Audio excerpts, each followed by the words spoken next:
Two members of this family were murdered in their own home. The person who planned it was sitting right there with them, bleeding on the floor, pretending to be a victim. And the one man who should have hated him most spent the next 15 years fighting to save his life. Stay with me, because this one will mess with your head. It is the night of December 10th, 2003. You are in the passenger seat of a car, driving through the immaculate streets of Sugar Land, Texas. The world outside the window is a picture of American affluence. Large, perfect homes, manicured lawns, everything in its place. Inside the car, the feeling is warm, celebratory. The family around you is glowing with pride. Their eldest son has just graduated from university. A gift was given at dinner, an expensive Rolex watch, to mark the achievement.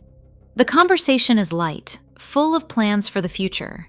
As you pull into the driveway of the family home, everything feels safe. Everything feels right. The younger son, Kevin, goes to unlock the front door and steps inside first. And then a sound shatters the quiet night. A single gunshot. Then, a woman's cry. "Oh God, no!" Cut short by a second gunshot. The mother falls. The father and eldest son stand frozen in the doorway, staring at a figure in a ski mask. Another shot, and the father is down. A fourth, and the eldest son collapses, a phone in his hand. For a moment, there is only the sound of pained breathing and the distant, approaching wail of sirens.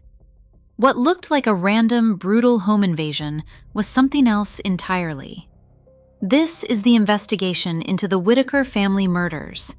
The story of Kent and Tricia Whitaker began like a classic romance. They met on a blind date when Kent was just 20 years old, and he would later say he fell in love at first sight. They married and built a life together, grounded in faith and family values. Tricia was a kind, gentle woman who worked as an elementary school teacher. Kent built a successful construction business. On a day for new beginnings, December 31st, 1979, their first son, Thomas Bartlett, known to everyone as Bart, was born. 3 years later, their second son, Kevin, completed the family. For Tricia, motherhood was a calling. Her friends knew it was her most sincere desire. After her sons were born, she left her teaching career to devote herself entirely to raising them. They chose to raise their boys here in Sugar Land, Texas. It's a quiet, orderly suburb just 40 minutes southwest of Houston, where pristine houses sit behind white fences. It was, by all accounts, an idyllic environment. The Whitaker boys grew up in this world of neighborhood barbecues and holiday parties. Kevin was athletic and outgoing, popular with his peers. Bart, the older brother, was charming, with a sharp sense of humor. He was a role model for Kevin's friends. One of Bart's most cherished activities was long-distance cycling with his father. Together, they rode nearly 40,000 kilometers, crossing deserts, mountains, and entire states. On those long rides, Kent felt he could talk to his son about anything. It was the picture of a perfect father-son relationship in a seemingly perfect family. You see the photos, the smiling faces, and you believe it. But that image, so carefully constructed, was about to be tested. Bart was a good student in high school. After graduating, he enrolled at Sam Houston State University, pursuing a degree in criminal justice. He talked about a future career in law. For a family that valued success and prestige, this was a perfect fit. As Kent himself would later say, "We were a happy family until everything changed." In early December of 2003, Bart called his parents with wonderful news. He had passed his final exams and would be graduating. On December 10th, to celebrate this milestone, the entire Whitaker family, Kent, Tricia, Bart, and Kevin, went to a steakhouse for dinner. By all accounts, it was one of their happiest evenings. Kent and Tricia were immensely proud of their eldest son. The waiter, learning of the occasion, brought out a dessert plate with "Congratulations" written in chocolate. But the main surprise was a gift from his parents. It was a Rolex watch, something Kent knew Bart had wanted for several years. Bart's smile, they said, never left his face. After a wonderful dinner, the family of 4 headed home. They had no idea they were driving into a meticulously planned ambush, one that was set in motion by the very reason for their celebration. The graduation was a lie, and that lie was the bait for a trap. Remember that watch, remember that dinner, because every single thing that made this the happiest night of their lives was bait. They arrived home just after 8 in the evening. Kevin, the younger son, unlocked the front door and was the first to step inside. The moment he crossed the threshold, a single, deafening gunshot echoed through the foyer. He fell instantly. His mother, Tricia, was right behind him. She had only a moment to cry out before a second shot silenced her, and she collapsed beside her son. In the doorway, Kent and Bart stood face to face with a man in a black ski mask holding a pistol. The gunman leveled the weapon at the father. The third shot hit Kent in the chest, the impact feeling, as he later described, like a powerful punch.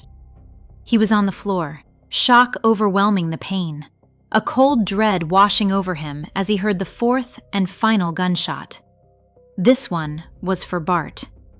He looked up and saw his eldest son, bleeding, clutching a cell phone. According to the story Bart would tell, he had charged the gunman, who shot him in the shoulder during the struggle. The attacker, having lost his weapon, had apparently fled. Where he went, nobody knew. Lying on the floor, Kent could hear the distant sound of sirens. It gave him strength. He heard his wife moaning in pain nearby, but he was paralyzed, unable to move. He didn't know the state of his sons. All Kent could do was pray. He still remembers his exact words. "If it's my time to die, I'm okay with that, but please, protect my family." Help arrived quickly. The quiet suburban street filled with the flashing lights of police cars and ambulances.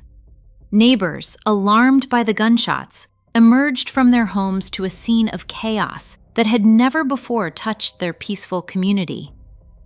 First responders found a bloodbath.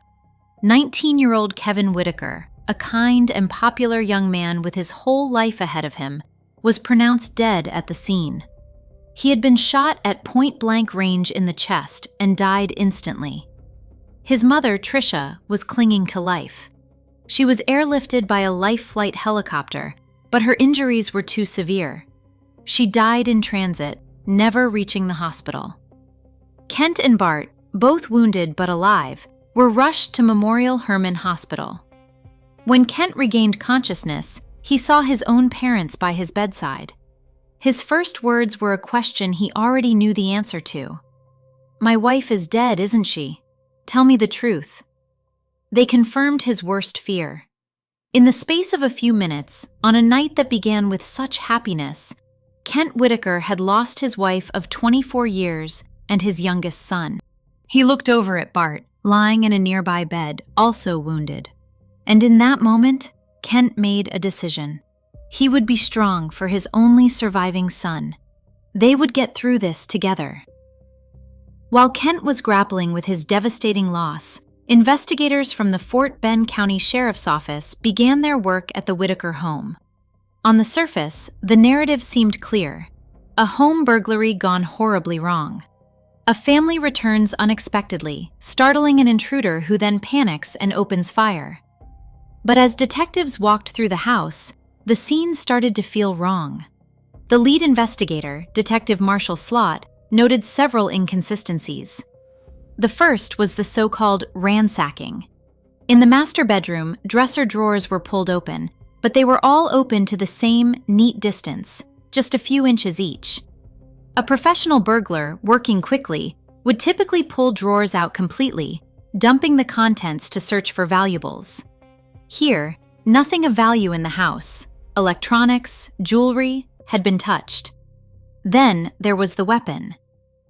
The 9mm Glock pistol used in the shootings was recovered at the scene. It was wiped clean of prints. But the most critical discovery was its origin. A quick check revealed the gun belonged to the Whitakers. It had been stored in a locked gun safe. That safe was located in Kevin's upstairs bedroom.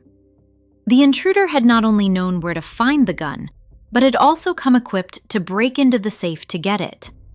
For Detective Slott, this was the turning point. This wasn't a random burglary. This was a staged crime scene. This was a targeted execution. The question was, why? If cases like this are why you're here, subscribe. It's the one thing that keeps this channel going. Investigators immediately began to suspect this was a revenge killing, not a robbery. In a tight-knit, affluent community like Sugarland, deep-seated envy or personal vendettas seemed unlikely, but not impossible. Had one of the sons made a dangerous enemy? Had Kent's business dealings soured with the wrong person? Just as the investigation pivoted toward a targeted killing, a new development threw everything into confusion. Less than 48 hours after the Whitaker murders, in the same small suburb, another home invasion occurred. A man broke into a nearby house and threatened the two occupants with a pistol, demanding their valuables. The police were already on high alert, and when the suspect fled, they managed to track and surround him. Cornered in a residential garage, the man made a choice. He took his own life.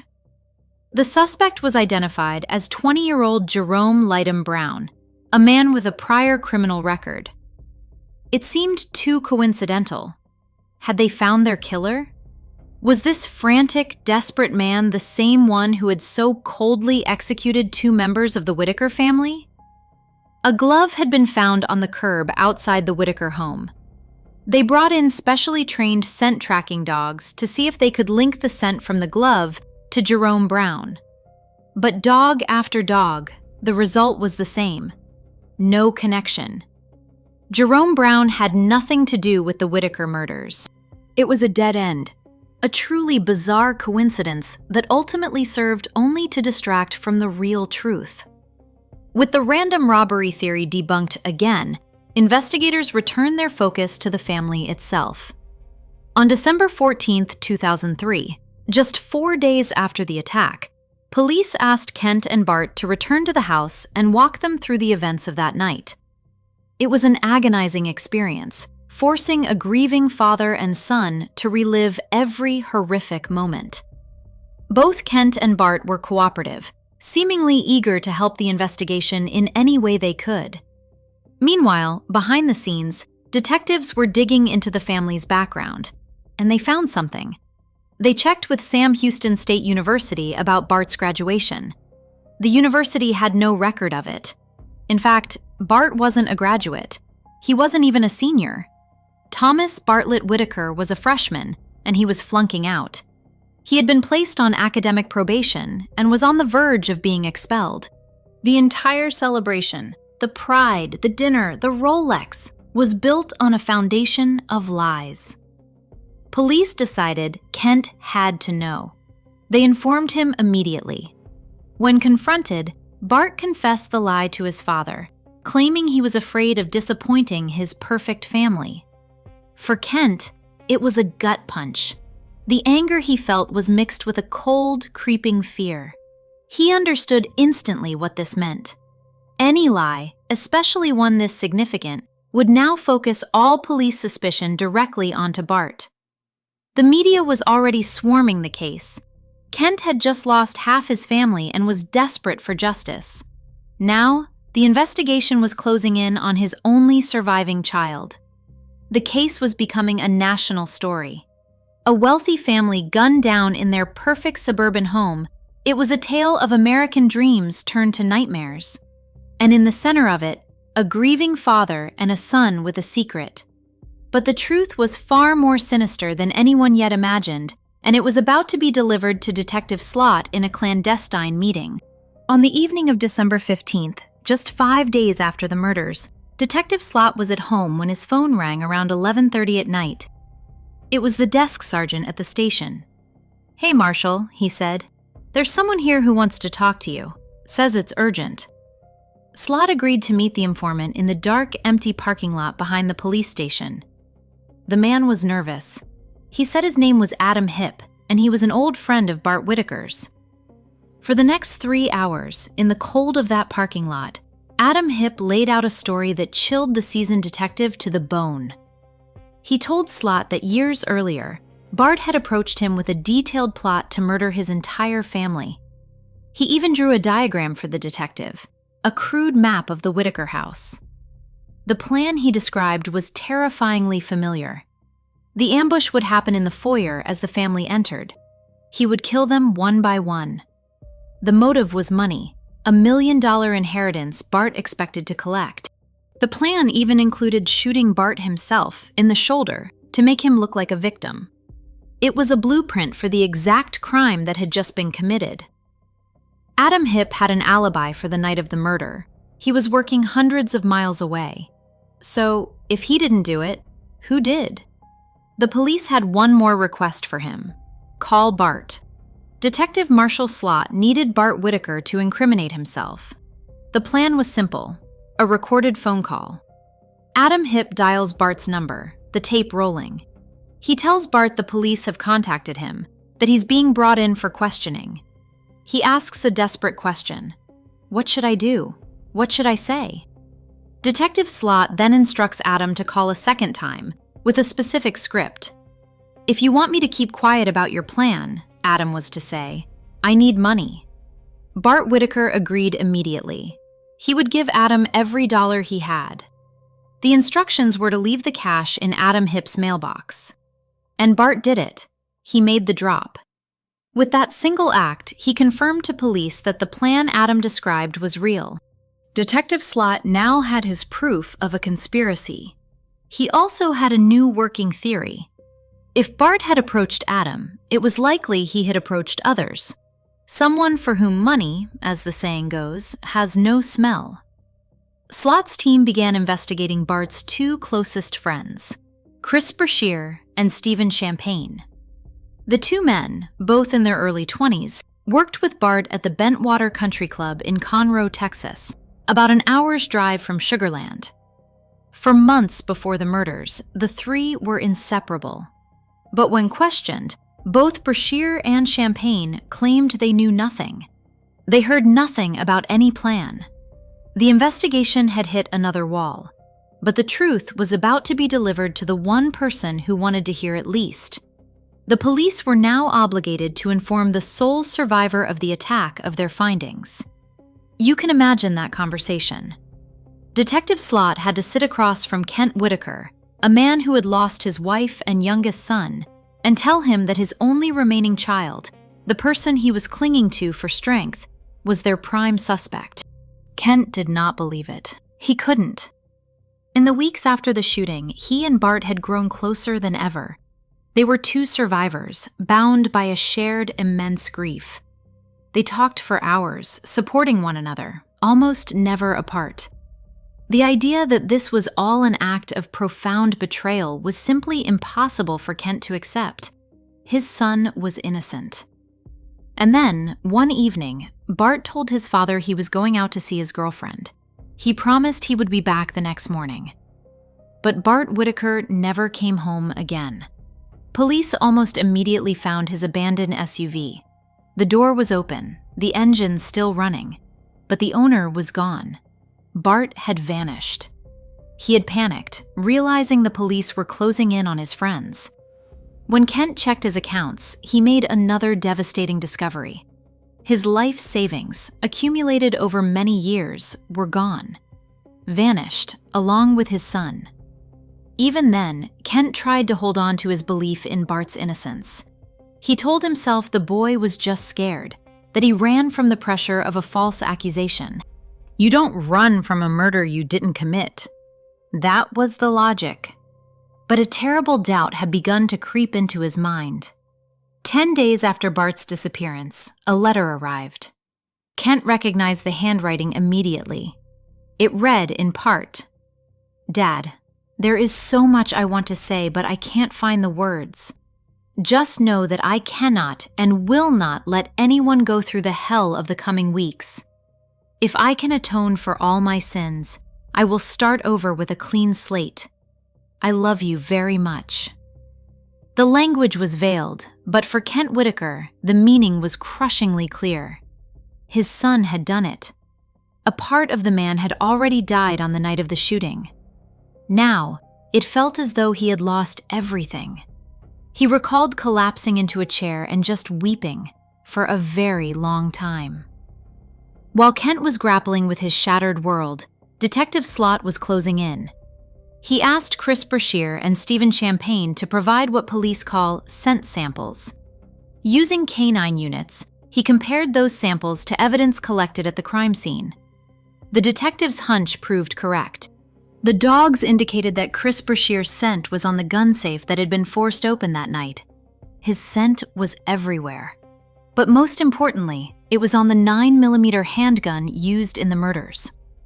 Scent evidence alone, however, cannot secure a conviction. They needed a confession. Under interrogation, Chris Brashear was a wreck. He was nervous, his speech was disconnected, and he refused to answer questions. Stephen Champagne was equally unwilling to talk, but investigators noted something different about him. He seemed more psychologically pliable. He was the one, they decided, who could be broken.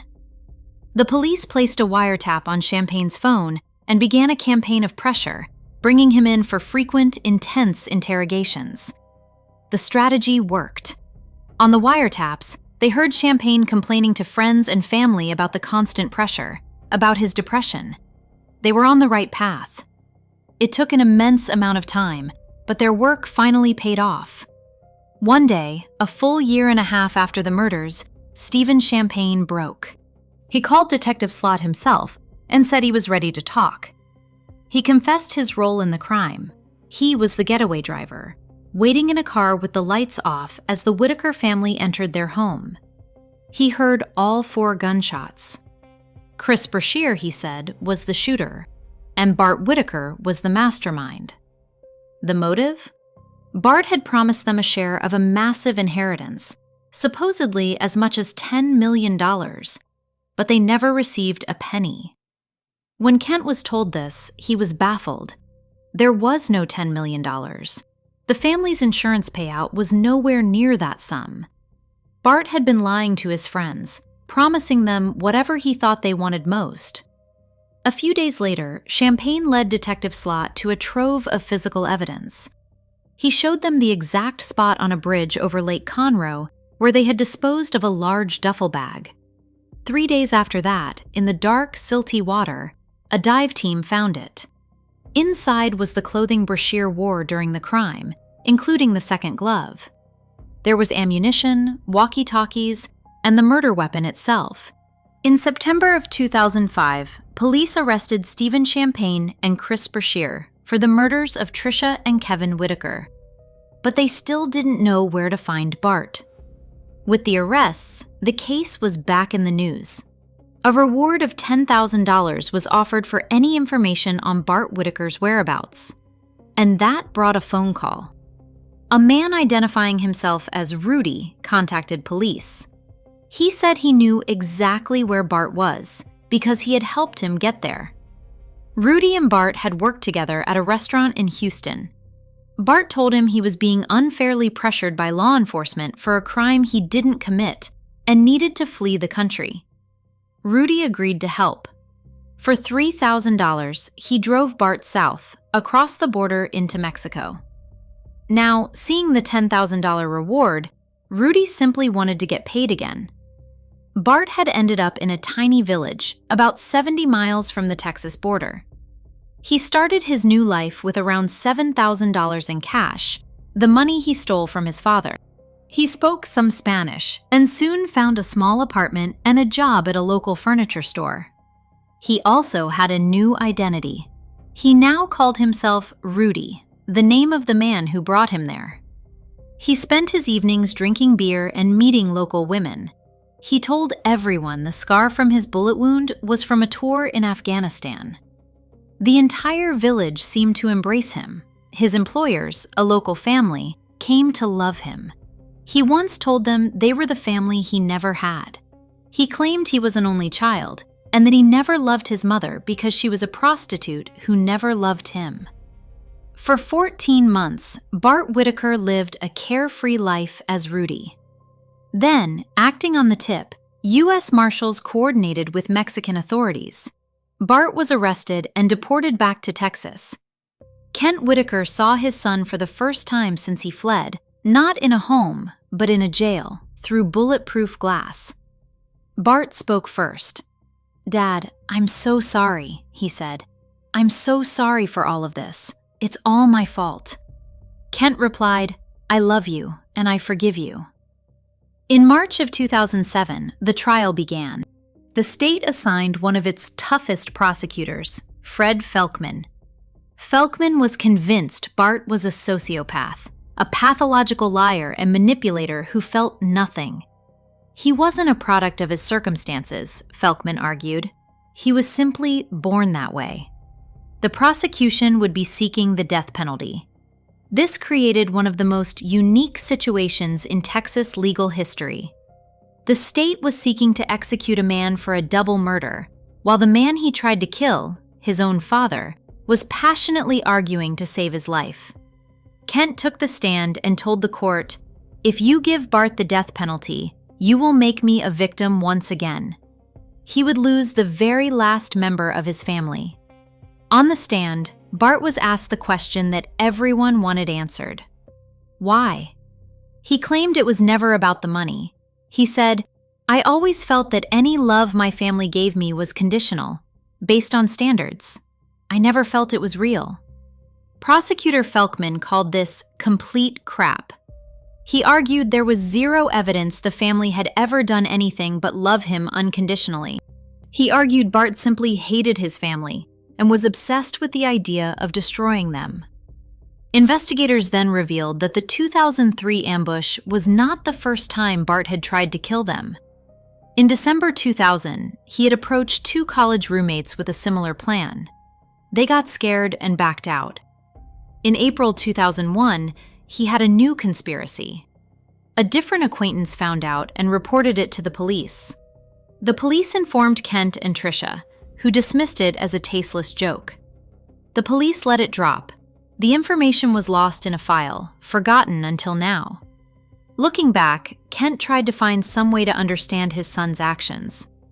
"I think he came to a decision that he hated his life," he said. "He was under the pressure of being perfect. He probably thought if his family was gone, he could be free to live a real life." During the trial, Bart turned to the prosecutor. "Don't you believe a person can truly regret what they've done?" Felkman's reply was ice cold. "I believe they can, just not you. I think you only regret that you got caught." It took the jury just over 10 hours to reach a decision. Bart Whitaker was found guilty and sentenced to death by lethal injection. For the next decade, Kent Whitaker did something almost unimaginable. He tirelessly lobbied the state of Texas to spare the life of the son who had murdered his family. But when Bart's appeals were exhausted, his execution was scheduled for 6 p.m. on February 22, 2018. A week before his son was due to die, Kent, who had since remarried, made a final, desperate plea for clemency to the Texas Board of Pardons and Paroles. In a stunning and unanimous decision, just 2 days before the execution, the board recommended that Bart's sentence be commuted to life in prison. But the final decision rested with the governor of Texas, Greg Abbott. As the day of the execution arrived, there was still no word from his office. Kent went to see his son for one last time. They touched their hands to the glass and said goodbye. Bart ate his last meal. He was led to the execution chamber. And then, less than an hour before he was scheduled to die, the governor's decision came through. He had granted clemency. Kent remembers the moment.